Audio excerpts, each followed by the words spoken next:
Hello दोस्तों, आप सभी का स्वागत है आपके अपने YouTube channel Jitendra MR study पर। दोस्तों, मैं हूं जितेंद्र MR यादव। आज हम लोग अनुपात एवं समानुपात यानी रेशियो एंड प्रोपोर्शन का पार्ट 16 देखेंगे। यानी मिसलेनियस है पार्ट 16 में, और पार्ट 15 तक यानी 1 से 15 तक आप नहीं देखे हैं तो डिस्क्रिप्शन में लिंक दिया गया है, आप वहां से देख सकते हैं। तो आज पार्ट 16 यानी मिसलेनियस है, इसी के साथ अनुपात एवं समानुपात जो है समाप्त हो जाएगा। तो देखिए, तो कुछ क्वेश्चन है, निम्नलिखित में से कौन सा अनुपात सबसे बड़ा है। फर्स्ट ऑप्शन दिया है 5:7। तो इसको क्या करेंगे, जैसे देखिए तो 5:7 है तो 5 अनुपात का मतलब बट्टा और नीचे 7 हो जाएगा। उसी प्रकार है बी ऑप्शन में दिया हुआ है 2:3, तो लिखेंगे 2 अनुपात का मतलब बट्टा, नीचे 3 हो जाएगा। सी ऑप्शन में दिया हुआ है 3:4, तो इसको देखिए तो लिखेंगे 3 अनुपात का मतलब बट्टा, नीचे 4 हो जाएगा। और डी ऑप्शन में दिया हुआ है 3:5, तो 3 अनुपात का मतलब बट्टा और 5। अब आपको क्या करना है, बताना है जो निम्न में से कौन सा अनुपात सबसे बड़ा है। तो पहले तो हम लोग बटा में लिख लिए हैं, अब आपको क्रॉस गुना करना है। क्रॉस गुना करते हैं, देखिए तो जैसे गुना करते हैं 5 गुना 3 करेंगे तो यहाँ 15 हो जाएगा। उसी प्रकार अगर करते हैं 7 गुना 2 तो यहाँ 14 हो जाएगा। तो देखिए तो 14 और 15 में कौन बड़ा है, तो 15 वाला बड़ा है। तो अब इसको नहीं देखना है, इसको काट देना है, यानी छोटा को नहीं देखना है, बड़ा चुनना है तो बड़ा को देखना है। तो यहाँ देखिए तो 5/7 बड़ा है।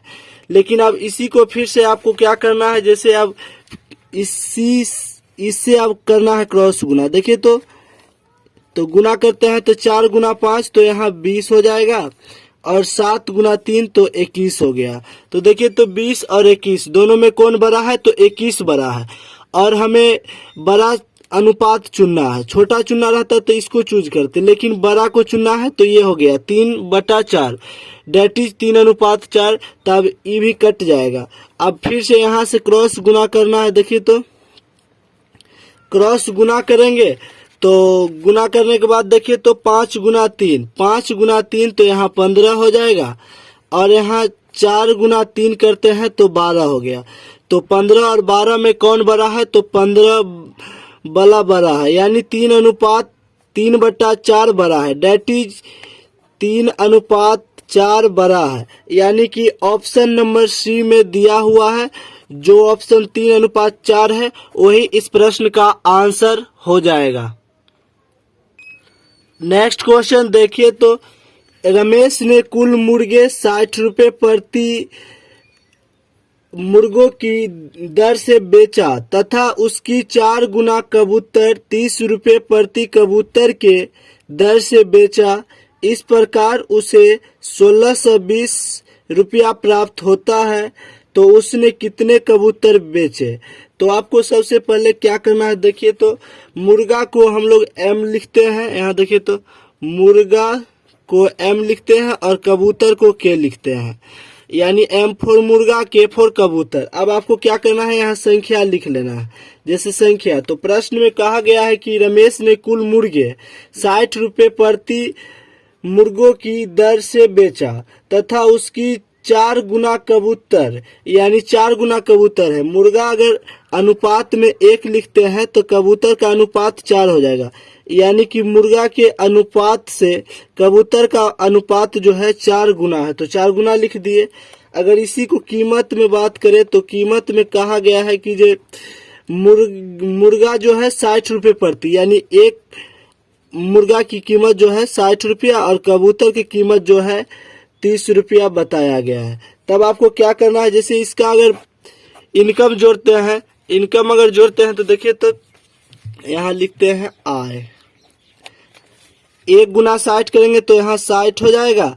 उसके बाद अगर 4 गुना 30 करेंगे तो 120 हो जाएगा, जो कि ये आय का अनुपात निकल गया है। अगर इसी को योग करते हैं आय का अनुपात का योग, तो देखिए तो 120 और 60 को जोड़ते हैं तो अनुपात में हो जाएगा 180।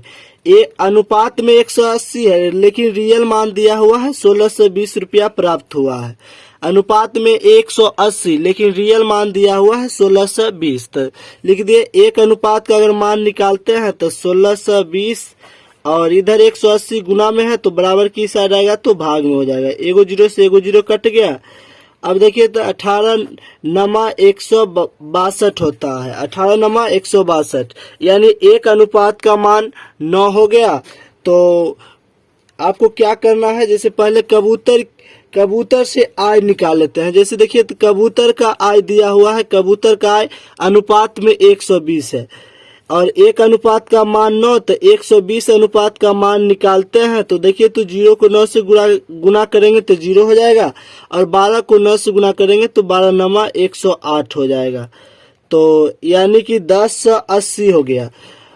अनुपात में 120 है आय और पैसा में निकालते हैं तो 1080 हो गया। अगर कबूतर की संख्या निकालेंगे तो देखिए तो कबूतर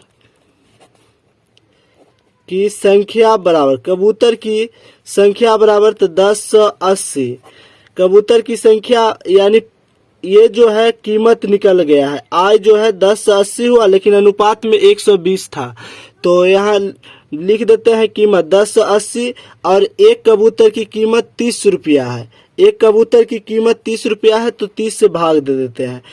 देखिए 0 से 0 कट गया, 3 तिया 9 हो जाएगा और यहाँ एक बच गया है तो एक पर 8 18, तो 3 छक 18, यानी कि कबूतर की संख्या जो है 36 हो गया, जो कि ऑप्शन नंबर सी में दिया गया है।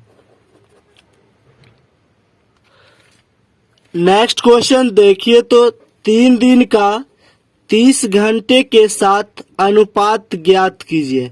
पहली बात तो आप समझ जाइए कि 3 दिन है और घंटा है तो दोनों को घंटा में लाना पड़ेगा। देखिए तो यहाँ लिखते हैं 3 दिन अनुपात घंटा।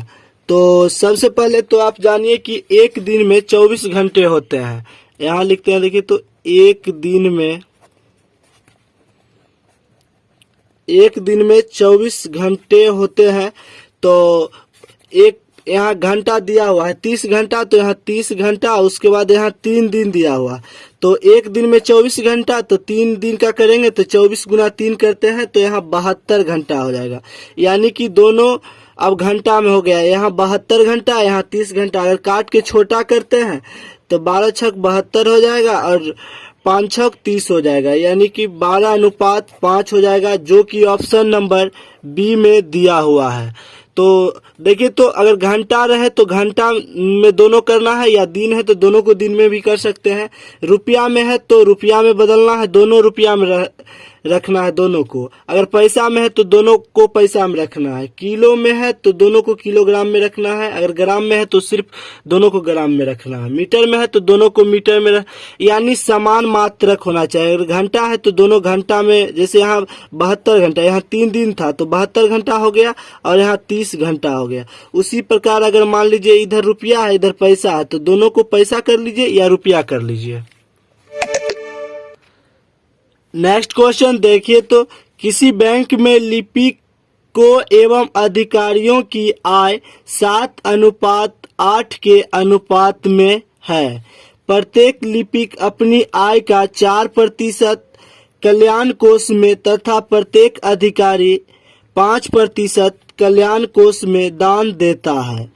अगर प्रत्येक अधिकारी ने कोष में 240 रुपये दिए तो बताए प्रत्येक लिपिक का वेतन कितना है। देखिए तो आपको क्या करना है, जैसे लिपिक और अधिकारी जो है कल्याण कोष में दान देता है। पहले तो लिपिक और अधिकारी का हम लोग आय का अनुपात निकालते हैं। देखिए तो लिपिक अनुपात अधिकारी। अब आपको क्या करना है, जैसे देखिए तो इसका आय का अनुपात दिया हुआ है तो आय का अनुपात पहले लिखते हैं। देखिए तो लिपिक का अनुपात 7 दिया हुआ है और अधिकारी का अनुपात 8 दिया है, यानी लिपिक और अधिकारी का अनुपात 7:8 दिया है। अब आपको क्या करना है, प्रश्न में कहा गया है जैसे अधिकारी जो है 5% कल्याण कोष में दान देता है। जैसे यहाँ देखिए तो लिखते हैं अधिकारी जो है, अधिकारी कल्याण कोष में 5% दान में देता है, 5% दान में देता है, प्रतिशत में 5, लेकिन रियल मान जो दिया हुआ है 240 रुपया देता है। प्रतिशत में तो 5% अधिकारी कल्याण कोष में देता है, लेकिन रियल में 240 रुपया देता है। अगर 1% का मान निकालते हैं तो 240 इधर 5 गुना में है तो बराबर किस साइड आएगा, तो भाग में। अगर भाग देते हैं तो 48 हो जाएगा, यानी कि 1% का मान 48 रुपया होता है, तो 100% का मान निकालना है। देखिए तो 100% का मान निकालते हैं, 100 गुना 48 करते हैं तो यहाँ 4800 हो जाएगा। अब 100% का मान क्यों निकाले हैं, चूंकि कोई भी व्यक्ति जितना भी कमाता है अपने आप में 100% कमाता है, और 100% कमाता है तो यहाँ 4800 रुपया कमाता है, लेकिन रियल मान जो है, रियल मान प्रतिशत में 100% कमाता है, रियल मान में जो है 4800 हो गया। तो और 5% जो है कल्याण कोष में दान भी देता है, लेकिन रुपया में 240 देता था। तो निकालिए 100%, यानी 100 गुना 48 डेट इज 4800। देखिए तो यहाँ जो है अधिकारी अनुपात में 8 कमाता है, अनुपात में 8, यहाँ प्रतिशत में 100 और रियल मान में 4800 रुपया कमाता है। तो 8 अनुपात का मान देखिए तो 4800 हो जाएगा। तो 1 अनुपात का मान निकालेंगे तो 8 गुना 6 यानी 600 हो जाएगा। 600 8 गुना 6 करते हैं तो 4800। तो प्रश्न में कहा गया है कि लिपिक का वेतन कितना होगा। तो देखिए तो 8 यहाँ समझ जाइए। देखिए तो अनुपात में 8 अनुपात का मान 4800 रुपया है, तो 1 अनुपात का मान निकालेंगे तो 4800 बटा 8 काटते हैं तो 1 अनुपात का मान 600 हो जाता है। 1 अनुपात का मान 600। तो प्रश्न में कहा गया है लिपिक का वेतन कितना है, तो 7 अनुपात है तो 7 गुना 600 डेट इज 4200 रुपया हो जाता है, यानी लिपिक का वेतन जो है 4200 रुपया हो गया, जो कि ऑप्शन नंबर बी में दिया हुआ है। नेक्स्ट क्वेश्चन देखिए तो यदि 5:9 समानुपात x अनुपात 27 है तो x का मान कितना होगा।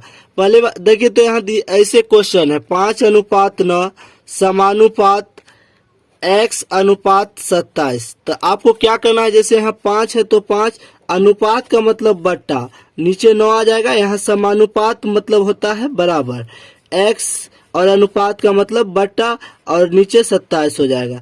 तो जब बीच में बराबर रहता है तो सामने सामने कट जाता है। जैसे देखिए तो नीचे से नीचे कट जाएगा और ऊपर से ऊपर कट जाएगा। अगर नहीं कटे तो क्रॉस गुना कर देना है। जैसे यहाँ कट रहा है देखिए तो नतिया 27, तो यहाँ 3, और क्रॉस गुना करेंगे x नहीं कुछ तो यहाँ 1 है, 1 को अगर x गुना करेंगे तो यहाँ x हो जाएगा, और 5 गुना 3 करते हैं तो 15, यानी x का मान जो है 15 आ गया, जो कि ऑप्शन नंबर डी में दिया गया है। या आप डायरेक्ट भी कर सकते हैं। देखिए तो जैसे यहाँ करेंगे अंदर अंदर का गुना और बाहर बाहर का गुना करेंगे तो बात तो फिर वही आएगा। अगर अंदर अंदर को गुना करते हैं तो 9 गुना x तो 9x हो जाएगा, और यहाँ 5 गुना 27 करेंगे तो यहाँ लिख देंगे 5 गुना 27। अब आपको क्या करना है, इधर देखिए तो 9 जो है x 7 गुना में, तो बराबर की उस साइड जाएगा तो भाग में हो जाएगा। तो 5 गुना 27 अब बटा में 9, तो नतिया 27, 5 गुना 3 करते हैं तो 15, x का मान 15 ही आएगा। जैसे भी आप बनाइए तो ऑप्शन नंबर डी में दिया गया। नेक्स्ट क्वेश्चन देखिए तो किसी फैक्ट्री में काम करने वाले आदमी, औरत एवं बच्चा की संख्या में अनुपात 8:5:1 का है तथा उनकी मजदूरी में क्रमशः 5:2:3 का अनुपात है। प्रत्येक दिन की कुल मजदूरी 318 रुपये है, तो आदमी, औरत एवं बच्चों में से प्रत्येक की कुल मजदूरी ज्ञात करें। तो सबसे पहले आपको क्या करना है, भाषा क्वेश्चन है और भाषा थोड़ा बड़ा हो जाता है तो बहुत सारे बच्चे को समझ में कम आता है। तो आपको क्या करना है, सबसे पहले देखिए तो यहाँ जैसे लिखते हैं आदमी अनुपात औरत अनुपात बच्चा। अब आपको क्या करना है, जैसे आदमी औरत और बच्चा का अनुपात दिया हुआ है 8:5:1, कुछ भी हो सकता है 800, 500, 100 या 8000, 5000, 1000, कुछ भी हो सकता है। अनुपातिक मान है यहाँ, तो अनुपात में यहाँ संख्या दिया हुआ है, तो अनुपात में यहाँ संख्या दिया हुआ है। उसके बाद मजदूरी भी दिया हुआ है। देखिए तो मजदूरी का अनुपात क्या है, मजदूरी का भी अनुपात दिया हुआ है तथा उनकी मजदूरी में क्रम। देखिए तो आदमी औरत और बच्चा का अनुपात संख्या में दिया हुआ है 8:5:1 और मजदूरी का अनुपात दिया हुआ है 5:2:3। तो आपको क्या करना है, पहले तो इसका बिल बनाना है। जैसे इस संख्या दिया हुआ है, मजदूरी दिया हुआ है, तो बिल बनाते हैं। तो देखिए तो कितना रुपया किसको पड़ता है। यहाँ देखिए तो 8 गुना 5 करते हैं तो यहाँ 40 हो जाएगा, और यहाँ 5 गुना 2 करेंगे तो 10 हो जाएगा। यहाँ 3 गुना 1 करेंगे तो यहाँ 3 हो जाएगा। अब आपको क्या करना है, देखिए तो सबका अगर योग करते हैं, अनुपातिक योग करते हैं, देखिए तो अनुपात में योग करेंगे तो 40 10 50 और 50 3 53। अनुपात में यहाँ देखिए तो 53 हुआ, अनुपात में 53, लेकिन रियल मान दिया हुआ है 318 रुपया। प्रश्न में कहा गया है कि 318 रुपया है, कुल मजदूरी जो है 318 है, लेकिन देखिए तो कुल अनुपात देखते हैं तो 53 होता है। अगर एक अनुपात का मान निकालेंगे तो 318/53 भाग देते हैं तो 6 निकल जाएगा, यानी एक अनुपात का मान 6। तो सब का निकालते हैं तो देखिए तो 40 गुना 6 करेंगे तो 240, उसके बाद 10 गुना 6 करेंगे तो 60, उसके बाद 3 गुना 6 करेंगे तो 18, यानी कि आदमी 240, औरत 60 और बच्चा 18 क्रमशः जो है मजदूरी जो है, देखिए तो आदमी का मजदूरी 240, औरत का मजदूरी जो है 60 और बच्चा का मजदूरी जो है 40, जो कि ऑप्शन नंबर ए में दिया हुआ है। तो उम्मीद करते हैं कि वीडियो आपको अच्छा लगा होगा। और हाँ, इसी के साथ अनुपात एवं समानुपात का जो है मेन क्वेश्चन और कॉन्सेप्ट आपको बता दिए हैं। अगर आप कोई भी बुक से बनाएंगे तो अधिकांश क्वेश्चन आपसे बन जाएगा। तो उम्मीद करते हैं कि वीडियो आपको अच्छा लगा होगा। अगर अच्छा लगे तो लाइक, शेयर एंड सब्सक्राइब जरूर कीजिएगा। मिलते हैं फिर किसी नेक्स्ट वीडियो में, तब तक के लिए धन्यवाद।